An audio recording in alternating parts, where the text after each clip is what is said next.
Hey cousins, I'm Shemaya. It's like papaya, except it's not, and this is Plot Twist. Please hit that like button. Let's get into it. I'm about to change your life right now. Have you ever watched a show called The Traitors? First of all, if you're not privy to the magnificent show on Peacock that is called The Traitors, let me fill you in. Picture this: Scotland. A castle, some mountains over here, a stream over there, and reality TV stars from The Bachelor, The Housewives, Survivor, you name it, they're all there. Oh, and about, $300,000 in prize money. That's what's at stake here. And of course, the love and affection of their amazing host, Alan Cumming, that's at stake too. You tell me which is the most coveted prize, because I know my answer, and it rhymes with Shmala and Shmumming. Okay, that's a lie, because $300,000 actually changed my life. But have you seen Alan's Suits? You go for the drama and stay for the suits, okay? Basically, this is a show where there are two opposing objectives at play. The objective of the, quote, faithfuls is to do a series of challenges to earn money for the pot that they'll split at the end together. That leaves one more group, the traitors. Their objective is to steal that pot at the end of the season. But Peacock said, wait a minute, this is not spicy enough. Let's add some paprika in there. So to spice it up, every single night, two things happen. One, the traitors get to decide on someone to, quote, kill. And two, every single player individually at a round table in front of everyone has to accuse someone in the game of being a traitor. A traitor can accuse another traitor if they want. Anyone can accuse anyone for any reason, but you have to state your case. Those are the rules. Whoever gets the most votes is officially voted off. Oh my God. And right before they're voted off though, after the counting of the voting is complete, they have to confess in front of everyone. Are they a faithful or are they a traitor? Girl, it's juicy.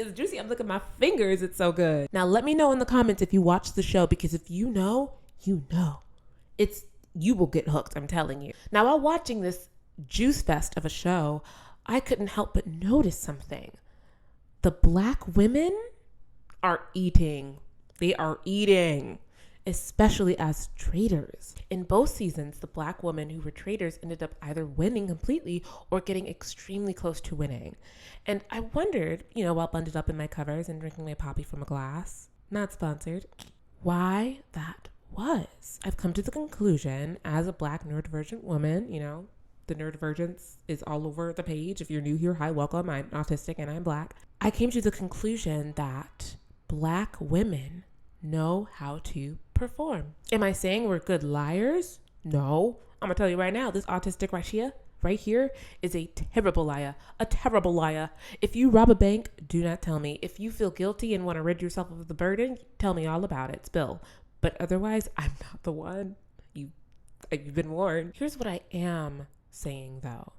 To be a good traitor on that show, you need to be able to do a few things well. And in order to win or get close to winning, you need to be exceptional at these things. 1, blending in. 2, planning 5 steps ahead of everybody else. And 3, making your case if you get accused. It's survival instincts, honey. We got them. And me, with my cultural and social lens, I cannot help but look at this from a macro, macro as in macro versus micro kind of perspective. I get so excited about it because I know that the same instincts that Black women have been using for centuries are the instincts that serve them well in this game. And I'm just like, get your money, get your funds. I am giddy. Wow. Just wow. I love that for us. Essentially what I'm saying is, if you know a Black woman who has gotten somewhere, who has things, she is the smartest, savviest person you know. If there's anything we know how to do, it's put on a show. We know how to play a part. So in order to unpack this and split it apart, let's go to chapter 1. Why Black women are good at performing. Now, trigger warning, slavery. Tracing back to slavery, Black people in general have developed survival mechanisms over time. That ranges from the music genres we've introduced into modern culture, to tap dancing, to dinner recipes, to slang, to idioms, to hair care. The list goes on. And having an acute sense of social awareness and the ability to adapt in different social environments, culturally speaking, is part of that survival repertoire. In, the glossary of how to survive as a Black woman, I believe is chapter 12, is in there. Now, something interesting happens when a Black neurodivergent woman comes along who doesn't know how to or doesn't care to operate under that survival script. But you know what? We're going to have a deeper conversation about that on this week's Patreon episode. Mosey on over to the Patreon if you want. That'll be posted on Sunday. So as it pertains to those who don't follow that book of special guidelines, I've observed a few reasons as to why that happens at a certain point, specifically in a neurodivergent Black woman's life. And baby, it's a doozy. That leads me to chapter 2, why we stop performing. Now, I'm going to put on my educator glasses for a minute. Excuse me while I put on my educator glasses. Wow, who is she? Now, there was a study conducted at Harvard University concerning the labor force in America, and it concluded that the turnover rate for Black women at elite institutions, in other words, high-earning women working at Fortune 500 companies, for example, was directly linked to how many white people were also employed at those institutions. The link to that full analysis is in the description of this episode, so clickety-clack, typety-type your way over there. But they also found that a less significant but still notable increase in the turnover for women was in line with the number of men that worked at those same institutions. In other words, the more men worked there, the more women were quitting. Now, you could potentially attribute that to the company culture if you look deeper into it. And of course, with further research, a lot of different conclusions you could come to, but a lot of those conclusions being centered around the idea that if you are a minority in a space, eventually you grow to not feel welcome in that space. If proper precautions and mechanisms aren't taking place in order to make you feel welcome or in order to protect you. Now, taking my educator glasses off. Hi there, good to see you again. It's been a long time. Now, what I interpret from this study as a neurodivergent Black woman who has also worked in corporate America for some time is that at a certain point, we get tired of performing or we get tired of being penalized for not performing, whichever comes first. Now, of course, correlation doesn't always mean causation, but I think we can infer based on numerous years of research and case studies and legal documents, etc., someone's Blackness and their womanness might have an impact on how they are perceived. Yeah. This is your chance to stop this episode. If you're someone who thinks that Ariel from The Little Mermaid live action movie shouldn't have been Black, I don't think the rest of this episode will be for you. You've been forewarned. This is the kind of space where we support a Black Ariel. Just wanted to make that disclaimer right off the bat. So for the rest of you who are still here, let's talk about how we're going to deal with this performance exhaustion. You know, the laughing at everyone's jokes, but not too loudly because you're a professional. The dressing even more formal than the dress code. The working overtime because you might be perceived as lazy if you work just as hard as everybody else. It eventually adds up. How is it that we can actually maintain our pursuits and not lose ourselves in all of it? Because I'm going to let you know right now, I am an ambitious person. I have always been that way. I have always strived to get the best grades. I've always strived to do the best in a room of people. It wasn't me being better than everybody else. I would try to be the best that I could possibly be. And that is just who I am as a person. And I don't think that's going away anytime soon. If you are like me and you are an ambitious Black neurodivergent woman, it's not going to be easy. It's not. It's not. There are things we have to put in place for ourselves to be proactive about that exhaustion. Because if we're not, then it's going to hit us like a brick wall, and then we're going to have to take time off work, and then we're going to, things are going to just start tumbling around us. And in a lot of cases, our lives, our actual well-being, whether or not we get chronic illness depends on it. Not to make this take a really drastic turn, but that's the reality of the situation is you have to prioritize yourself. No one is going to do it for you, and that is whether you're Black or not. You have to be the person to say, okay, I'm going to stop. Okay, that's enough. When your body is saying, oh, actually, this doesn't feel good to me. Actually, I'm hurting. Actually, this is uncomfortable for me. That's the thing too, is I think when we talk about rest and we talk about self-care, what we forget is there's a dial, right? It's not like my body's in overdrive or I'm fine. It's a dial. Like, it happens gradually over time. You don't automatically get put into overdrive. It happens consecutively over time of not paying attention, and over a certain amount of time of you not paying attention to what your body is trying to give you hints at. Like, you don't eat a meal when you are crawling on the floor and starving. You eat a meal when you feel your tummy rumbling, or when you're like, it's been 3 hours. I think it's about time for me to have a snack. Like, you don't wait until you are parched to drink water. And I know how hard that is.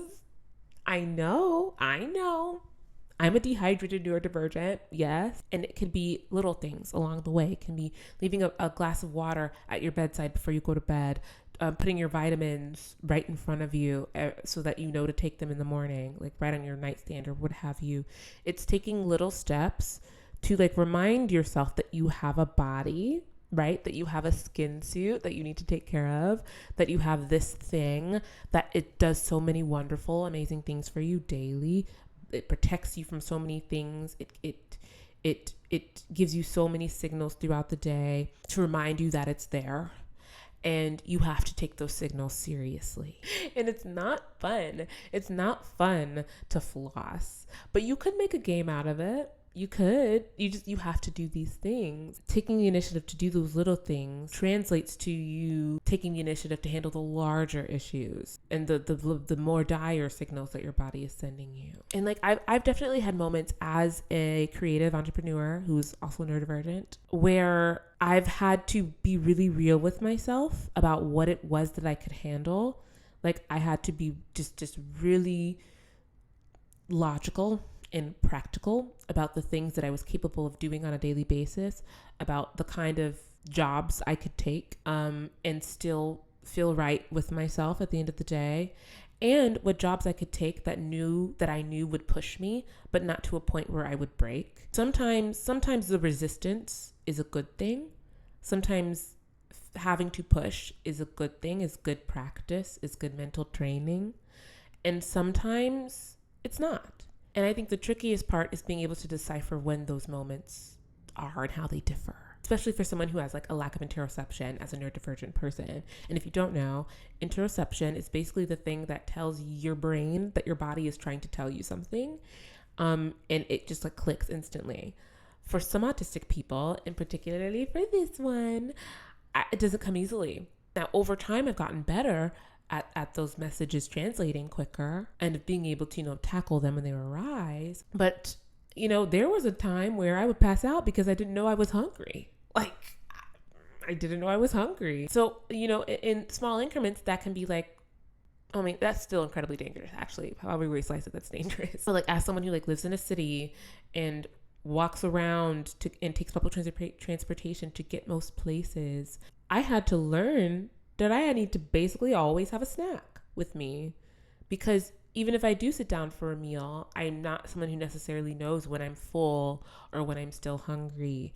And so I just, like, when I eat, I have to be very focused on eating. It's just a thing, it's just a little thing, a silly thing.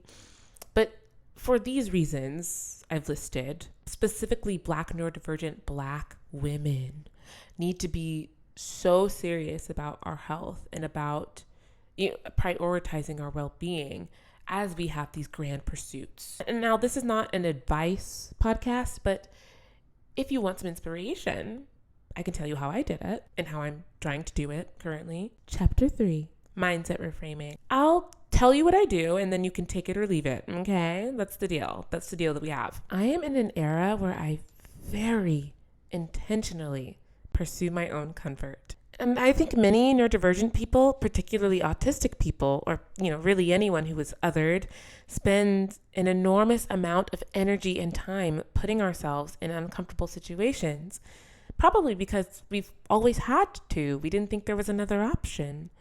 And for a time, there probably wasn't. And, this might seem a little off kilter, but I promise it's related. I promise we're focused. I was always told to, quote, be a man's peace, as in being his peace of mind or soft place to land. But what I'm realizing is I, as a Black woman, deserve peace. Many of us desire also soft places to land. And I think leaning into this desire for comfort can be revolutionary. Whether it's in your relationships, in your work life, how you do your hair, what bright colors you wear. I think saying, as a Black woman, actually my body is telling me that I need to sit down, so I'm going to sit down, goes against something that is ingrained in us. There's this common joke within the Black community, and if you know, you know, but also I'm going to explain it to you right now in case you don't know, because we're not a monolith. We might not all have the same upbringings. There's an understanding that a Saturday morning for most people is a day of rest. The phrase, Saturday morning cartoons comes to mind. For Black folks though, or at least for this Black folk right here sitting here, Saturday is the day where you are waking out of your slumber with loud music and you get up and everyone cleans the house. That's what Saturday morning is. Emphasis on morning. Oh, yes, ma'am. Yes, ma'am. If you're still in bed at noon, you've got another thing coming. I think this cultural understanding and this practice is a reflection of how a lot of us are taught to value hard work and productivity. And to be fair, I don't think it's wrong to value working hard. And I admit, I have my own biases against people who I don't think work hard for what they have. But as these biases emerge and they bubble to the surface, I am left with a simple question. Why? And this here is about as complete of a thought as I have concerning the matter, because it's something that I'm still working on, dissecting and, actually sprinkling into my life and practice. But why is it that we value working hard to achieve monumental things when most people who fit into the socially acceptable idea of success, and I mean most of them, got there purely by being born into the right family? I think this is something we need to ask ourselves, in the middle of the grind, whatever the grind may mean for you and your circumstances. I have my own personal answer to that question, and it's because I have something I would like to leave behind when I'm gone.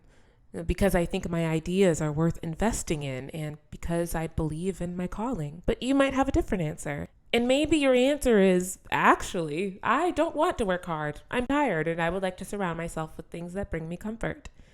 I think that's also valid. So may. Actually, don't sue me, please. Do not sue this LLC. Maybe you're somewhere in between comfort and hustle in your answer. And I think any answer that honors who you are and what you need is valid. I talked about in a previous episode the Black luxury aesthetic, and I think it was the good hair episode. But to reference that concept of Black luxury, I do think it's such a popular niche on the internet among Black women specifically because it's a fantasy that many Black women have. Black women fantasize about resting. Kind of like how many women fantasize about men who treat us well. I think it's a similar thing. It seems like the bare minimum, and it should be, but it is something we have to actively pursue because of all the gunk that's already out there. So often, Black women are required to be the caretakers in the room. We're supposed to empower you or build you up or make you laugh. But the moment we say, hey, I'm hurting, we are no longer marketable. And I think that's interesting. I just want everyone to be able to inhale every once in a while, or rather as often as they want to. That's all. Anyway, that's all I have for you today. Don't forget to like, share, and subscribe if you feel led. Leave a review. I want to hear what y'all think about this podcast and about this episode in particular. Be blessed. Stay weird.